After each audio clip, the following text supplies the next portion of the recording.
ઓમ નમો નારાયણાય. શ્રીમદ ભાગવત ચતુર્થ સ્કંદ અધ્યાય 7. મહાદેવની કૃપાથી દક્ષનું જીવન અને યજ્ઞનો પુનરુદ્ધાર. મૈત્રેય ઉવાચ. ઇત્યજેનાનુનિતેન ભવેન પરિતુષ્યતા અભ્યધાય મહાબાહો પ્રહસ્ય શ્રુતતામિતિ. મૈત્રેય બોલ્યા, હે મહાબાહુ વિદુર, બ્રહ્માએ એમ પ્રાર્થના કરી એટલે પ્રસન્ન થયેલા શંકરે હસીને કહ્યું કે સાંભળો. શ્રી મહાદેવ બોલ્યા, હે પ્રજાપતિ બ્રહ્મા, પરમાત્માની માયાથી મોહિત થયેલા અજ્ઞાનીઓના અપરાધને હું વર્ણવતો નથી કે માનતો નથી. માત્ર ધર્મ મર્યાદાના રક્ષણ માટે મેં શિક્ષા કરી છે. પ્રજાપતિ દક્ષનું મસ્તક બળી ગયું છે, માટે તેને બકરાનું મસ્તક થાઓ. ભાગદેવ પોતાના યજ્ઞ ભાગને મિત્રદેવના નેત્રથી જુઓ. લોટ ખાનારા પુષાદેવ યજમાનના દાંત વડે ખાવો. અને જેઓએ મને યજ્ઞનો અવશેષ ભાગ આપ્યો છે તે દેવોના સર્વ અંગો સારી પેઠે સંધાઈ જાઓ. જેઓના અંગો નાશ પામ્યા છે તે અધ્વર્યુઓ અને બીજા ઋત્વિજો, 2 અશ્વિની કુમારોના બાહુઓથી બાહુઓવાળા અને પુષાદેવના 2 હાથથી હાથવાળા થાઓ. તેમજ ભૃગુ ઋષિ બોકડાની દાઢી મૂછવાળા થાઓ. મૈત્રેય બોલ્યા, હે વિદુર, ભગવાન શંકરના એ વચન સાંભળી સંતોષ પામેલા મનવાળા સર્વ પ્રાણીઓ સારું થયું, સારું થયું એમ કહેવા લાગ્યા. પછી શંકર ભગવાનને પણ યજ્ઞમાં પધારવાનું આમંત્રણ આપી દેવો, ઋષિઓ, શંકર અને બ્રહ્માની સાથે ફરી તે યજ્ઞસ્થાનમાં ગયા. ત્યાં ભગવાન શંકરે જેમ કહ્યું હતું તે પ્રમાણે બધું કરી દક્ષના શરીર સાથે યજ્ઞ પશુનું મસ્તક સાંધી દીધું. એમ મસ્તક સાંધ્યું અને શંકરે સામે જોયું એટલે દક્ષ જાણે નિંદ્રામાંથી ઉઠ્યો હોય તેમ ઊભો થયો અને તેણે શંકરના દર્શન કર્યા. પ્રથમ શંકર ઉપરના દ્વેષથી જેનું મન મેલું હતું તે પ્રજાપતિ દક્ષ તે સમયે શંકરના દર્શનને લીધે શરદ ઋતુના ધરાની પેઠે નિર્મળ થયો. તેણે શંકરની સ્તુતિ કરવા વિચાર કર્યો, પણ મરણ પામેલી પુત્રી યાદ આવતા પ્રેમને આતુરતાથી આંસુ આવતા તે સ્તુતિ કરી શક્યો નહીં. પછી મહાકષ્ટથી મન સ્થિર કરી પ્રેમ વિહવળ થયેલો તે સુબુદ્ધિ દક્ષ નિષ્કટ ભાવે શંકરની સ્તુતિ કરવા લાગ્યો.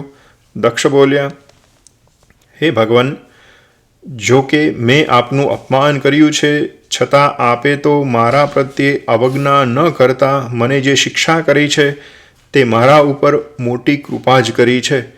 કેમ કે આપને તથા શ્રી હરિ ભગવાનને તો હલકટ બ્રાહ્મણો તરફ પણ અવજ્ઞા હોતી નથી, તો વ્રતધારી ઉત્તમ બ્રાહ્મણો તરફ અવજ્ઞા કેમ જ હોય?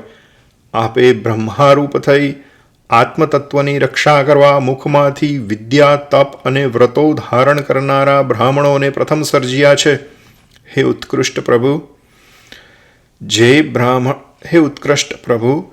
બ્રાહ્મણોની જેમ ગોવાળ હાથમાં લાકડી લઈ પશુઓની રક્ષા કરે છે તેમ દંડ ધારણ કરી આપ સર્વ વિપત્તિઓમાં રક્ષા કરો છો.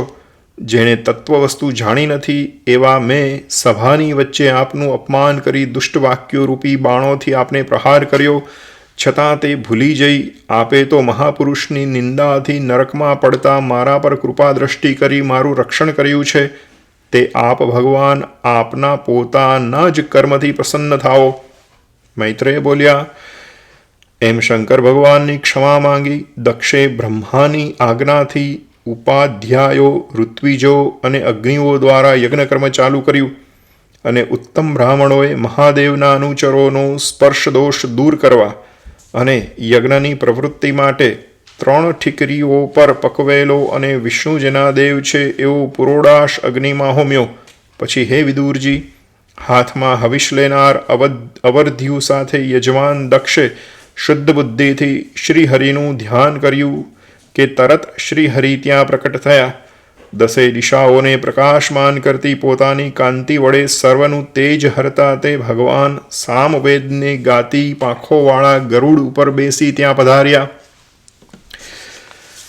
તે શરીરે શ્યામ સુવર્ણની પેઠે ચળકતા વસ્ત્રોવાળા, સૂર્ય સમાન ઝળકતો મુકુટ પહેરનારા અને શ્યામ કેશરૂપી ભમરાઓથી સુશોભિત હોય કુંડળોથી યુક્ત મુખવાળા હતા.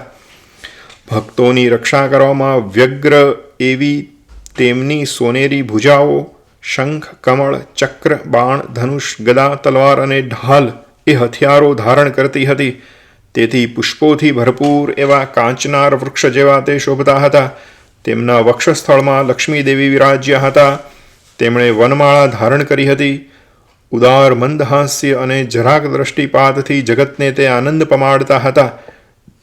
તેમની બંને બાજુઓ વીંજણાઓને ચામરો રૂપી રાજહંસો ભમતા હતા અને ઉપરના ભાગમાં શ્વેત છત્રરૂપી ચંદ્રથી તે અતિશય શોભતા હતા.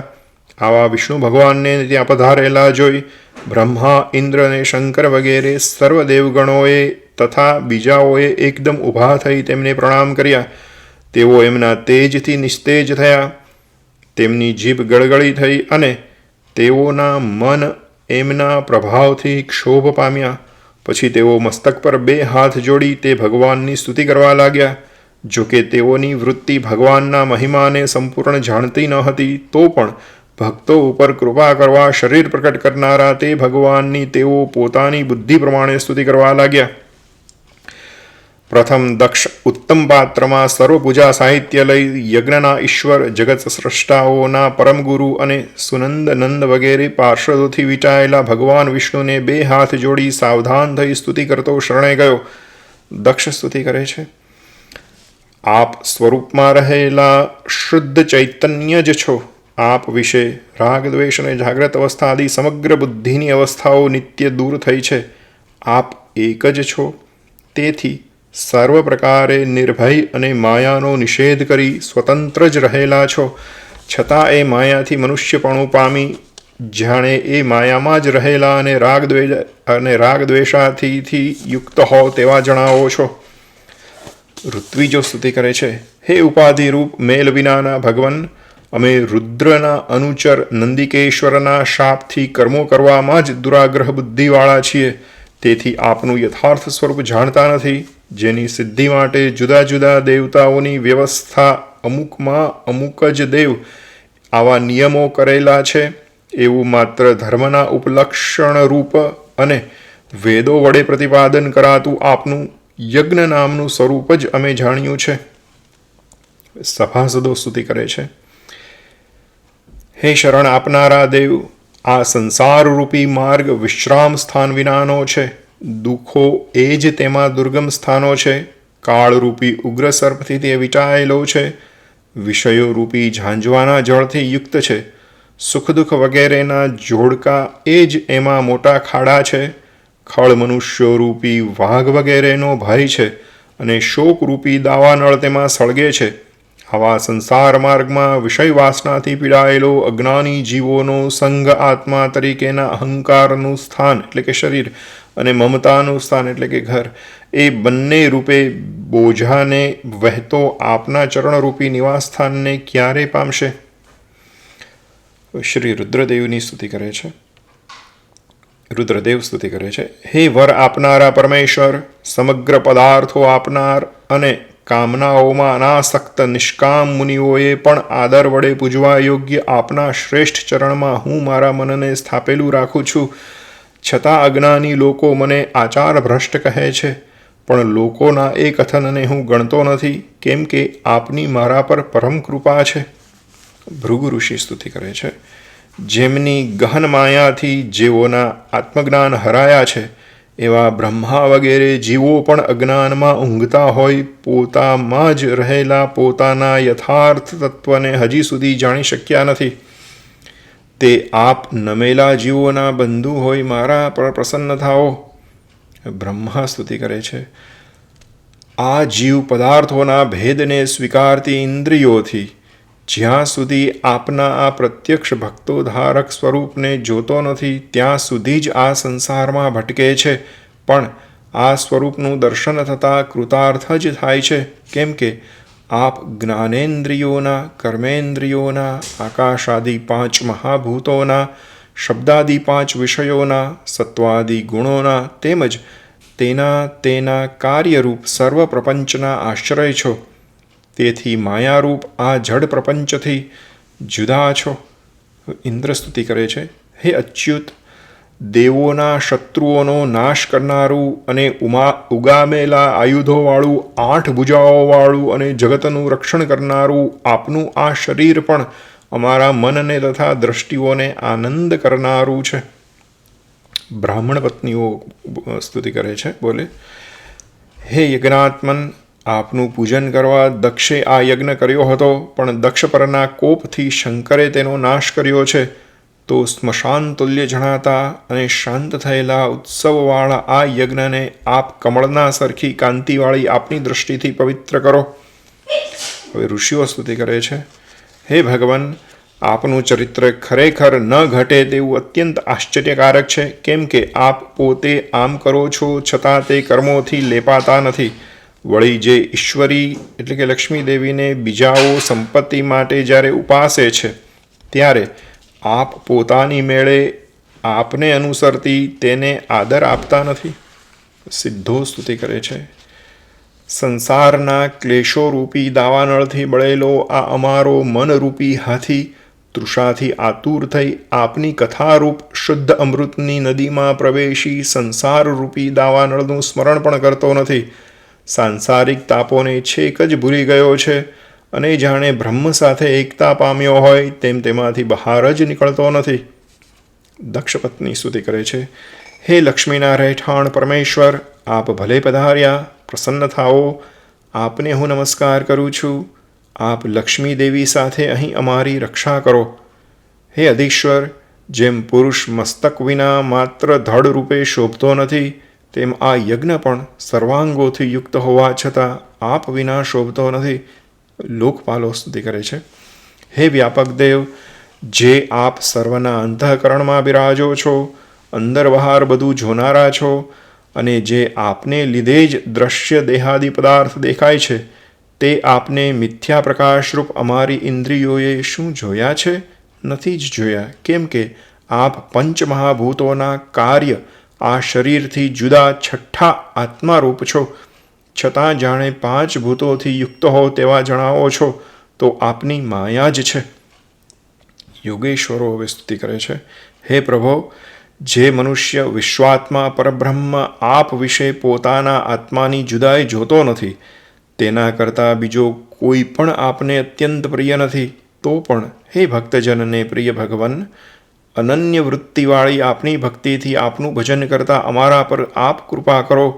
જે આપે જગતની ઉત્પત્તિ વગેરેમાં કારણરૂપ જીવોના પુણ્ય પાપને લીધે અનેક પ્રકારે ભેદ પામેલી પોતાની માયાથી પોતાના સ્વરૂપમાં જ બ્રહ્માદિ અનેક ભેદ બુદ્ધિ રચી છે, અને માત્ર સ્વરૂપમાં રહેવાથી એ ભેદ ભ્રાંતિ તથા ગુણોને આત્મામાંથી દૂર કર્યા છે, તે આપને અમે નમસ્કાર કરીએ છીએ. શબ્દ બ્રહ્મ સ્તુતિ કરે છે, સત્વગુણનો આશ્રય કરનાર, ધર્માદિના ફળ આપનાર અને નિર્ગુણ સ્વરૂપ આપને નમસ્કાર હો, જે આપના તત્વને હું કે બીજા બ્રહ્માદિ દેવો પણ જાણતા નથી. અગ્નિદેવ સ્તુતિ કરે છે, જે આપના તેજથી હું અત્યંત પ્રદીપ્ત તેજવાળો થઈ ઉત્તમ યજ્ઞમાં હોમેલું ઘીવાળું હવિષ દેવોને પહોંચાડું છું. તે યજ્ઞના પાલક 5 પ્રકારના યજ્ઞ સ્વરૂપ અને 5 યજુર્વેદના યજ્ઞ મંત્રોથી સારી રીતે પૂજાતા આપને હું પ્રણામ કરું છું. દેવો સ્તુતિ કરે છે, પૂર્વે પ્રલય કાળે પોતે રચેલા આ સમસ્ત વિશ્વ પ્રપંચને પોતાના પેટમાં સમેટી લઈ તે આદ્ય પુરુષ તમે જળમાં શેષનાગરૂપી મોટી શૈયા પર સૂવો છો. જેમના જ્ઞાન માર્ગનું જનલોક વગેરેમાં વસતા સિદ્ધ પુરુષો ચિંતન કરે છે, તે જ તમે હમણાં અમારા નેત્રોના માર્ગમાં આવ્યા છો, અર્થાત અમને પ્રત્યક્ષ થયા છો અને સેવક એવા અમારું રક્ષણ કરો છો. ગંધર્વો સ્તુતિ કરે છે, હે દેવ, મરીચી વગેરે આ પ્રજાપતિઓ, બ્રહ્મા, ઇન્દ્ર વગેરે આ દેવગણો તથા આ રુદ્રાદિ દેવો આપના એક અંશના પણ અંશ છે. હે સર્વથી મોટા દેવ, આ સમસ્ત જગત આપને રમવાનું એક સાધન છે, તે આપને હે નાથ અમે નિત્ય નમસ્કાર કરીએ છીએ. વિદ્યાધરો સ્તુતિ કરે છે, મિથ્યા વિષયોમાં લાલચ કરનારો દુર્મતી પુરુષ પુરુષાર્થો પામવાના સાધનરૂપ શરીર પામી આપની માયાથી મોહ પામી અવળે માર્ગે જનારા પોતાના પુત્રાદિથી તિરસ્કાર પામ્યા છતાં એ શરીર પર હું મારું એવો અભિમાન કરે છે, પણ તે જ આપની કથારૂપ અમૃત જો સેવે તો પોતાનો તે મોહ તજે છે. બ્રાહ્મણો સ્તુતિ કરે છે. તમે યજ્ઞ, હવિષ, અગ્નિ, પોતે જ મંત્રરૂપ, સમિધો, દર્ભો, યજ્ઞપાત્ર, યજ્ઞીય સદસ્યો, ઋત્વિજો, યજમાન અને યજમાન પત્ની છો. તમે યજ્ઞીય દેવતા, અગ્નિહોત્ર, પિતૃઓને તૃપ્ત કરનાર સ્વધા, સોમ, ધીરૂપ અને યજ્ઞીય પશુરૂપ છો. હે યજ્ઞમૂર્તિ દેવ, પૂર્વે યોગીઓ વડે સ્તુતિ કરાતા આપે વરાહ અવતાર લઈ ગર્જના કરી જેમ કોઈ શ્રેષ્ઠ હાથી કમળનો છોડ જળમાંથી ખેંચી કાઢે, તેમ રસાતળમાંથી પૃથ્વીનો પોતાની દાઢ વડે લીલા માત્રમાં ઉદ્ધાર કર્યો હતો, અને યજ્ઞ એ જ આપનું કર્મ છે. અમે સત્કર્મથી ભ્રષ્ટ છતાં આપના દર્શનને ઈચ્છીએ છીએ. આપ અમારા પર પ્રસન્ન થાઓ, અમારા આ યજ્ઞનો ઉદ્ધાર કરો. હે યજ્ઞેશ, મનુષ્યો આપનું નામ કીર્તન કરે કે તરત જ યજ્ઞના વિઘ્નો નાશ પામે છે, તે આપને નમસ્કાર થાઓ. મૈત્રેય બોલ્યા, હે ભદ્ર વિદુરજી, એમ સર્વ લોકો યજ્ઞના પાલક ઋષિકેશ ભગવાનની સ્તુતિ કરતા હતા, ત્યારે વિદ્વાન દક્ષે, રુદ્રે એટલે કે વીરભદ્રે નાશ કરેલા યજ્ઞને ફરી ચાલુ કર્યો. એટલે હે નિર્દોષ વિદુરજી, સર્વાત્મા હોય, સર્વ ભોગના ભોગતા છતાં જાણે પોતાના ભાગથી પ્રસન્ન થયા હોય તેમ ભગવાન દક્ષને સંબોધી કહેવા લાગ્યા. શ્રી ભગવાન બોલ્યા, જે હું જગતનું પરમ કારણ, સર્વનો આત્મા, ઈશ્વર, સાક્ષી, સ્વયં પ્રકાશ અને ઉપાધિથી રહિત છું, તે જ હું બ્રહ્મા તથા શંકર છું. વળી હે બ્રાહ્મણ દક્ષ, હું જ મારી ત્રિગુણાત્મિકા માયાનો આશ્રય કરી જગતને ઉત્પન્ન કરતો, પાળતો ને સંહારતો તે ક્રિયાને યોગ્ય સંજ્ઞા ધરું છું. આમ કેવળ અદ્વિતીય પરમાત્મારૂપ મારા વિશે બ્રહ્માને, શિવને કે હર કોઈ પ્રાણીને અજ્ઞાની જ ભેદભાવે જુએ છે. જેમ પુરુષ પોતાના મસ્તક, હાથ વગેરે કોઈ પણ અવયવમાં પારકાની બુદ્ધિનો ઉપયોગ કરતો નથી, તેમજ મારામાં પ્રાણ રહેનારો મારો ભક્ત પણ કોઈ પણ પ્રાણીમાં આ મારાથી જુદો છે એવી બુદ્ધિ કરતો નથી. હે બ્રાહ્મણ, અમે ત્રણે એટલે કે બ્રહ્મા, વિષ્ણુ અને મહેશ ખરી રીતે એક જ હોય સર્વ પ્રાણીઓના આત્મા છીએ, માટે અમારામાં જે ભેદ દ્રષ્ટિએ જોતો નથી તે શાંતિ પામે છે. મૈત્રેય બોલ્યા, એમ ભગવાને ઉપદેશ કર્યો. પછી પ્રજાપતિઓના પતિ દક્ષે શ્રી હરિને તેમના પોતાના યજ્ઞથી પૂજીને સર્વદેવોનું પણ મુખ્ય અને ગૌણ યજ્ઞો વડે પૂજન કર્યું. પછી સાવધાન થઈ દક્ષે ભગવાન શંકરનું પણ તેમના ભાગ વડે પૂજન કર્યું, અને ઉદવસાન નામના યજ્ઞકર્મનું સોમપાન કરનારા બીજાઓનું પણ પૂજન કર્યું. તે પછી યજ્ઞકર્મ સમાપ્ત કરી ઋત્વિજોની સાથે તેણે અવભૃત સ્થાન કર્યું. એ રીતે પોતાના પ્રભાવથી જ જેણે સિદ્ધિ મેળવી હતી એવા તે દક્ષને પણ ધર્મમાં જ બુદ્ધિ આપીને તે દેવતાઓ સ્વર્ગમાં ગયા. દક્ષપુત્રી સતી પણ એ પ્રમાણે પૂર્વ શરીર ત્યજી હિમાલયની સ્ત્રી મેના વિશે ઉત્પન્ન થયા એમ મેં સાંભળ્યું છે. જેમ પ્રલય કાળે સૂઈ ગયેલી શક્તિ ફરી ઈશ્વરને જ પ્રાપ્ત થાય છે, તે જ પ્રમાણે સતી દેવી પણ ફરી તે જ પતિ શંકરને પ્રાપ્ત થયા. દક્ષના યજ્ઞનો નાશ કરનાર ભગવાન શંકરનું આ કર્મ બૃહસ્પતિના શિષ્ય ભગવદ ભક્ત ઉદ્ધવ પાસેથી મેં સાંભળ્યું છે. હે કુરુવંશી વિદુરજી, આ શંકર ચરિત્ર પરમ પવિત્ર છે, યશ તથા આયુષ્ય આપનાર અને પાપના સમૂહનો નાશ કરનાર છે. જે પુરુષ આ ચરિત્ર નિત્ય સાંભળી બીજાઓને સંભળાવે છે તે સંસારના દુઃખરૂપી પાપનો નાશ કરે છે. ઇદમ પવિત્રમ પરમેશ ચેષ્ટિતમ યશસ્યમાયુષ્ય મઘાઘર્મષણમ યો નિત્યદા કર્ણય નરોનુકીર્તયેત ધુનોત્યધમ કૌરવ ભક્તિભાવત ઇતિ શ્રીમદ ભાગવત મહાપુરાણમાં ચતુર્સ્કંદ વિશે અધ્યાય 7મો સમાપ્ત. આ સાથે આ અધ્યાયના 61 શ્લોક પૂરા થયા. હવે અધ્યાય આવશે 8મો અધ્યાય. એમાં છે ધ્રુવચરિત્ર. સાવકી માતાના કઠોર વચનોથી ધ્રુવનું વનગમન, તપશ્ચર્યા અને ભગવાનની પ્રસન્નતા.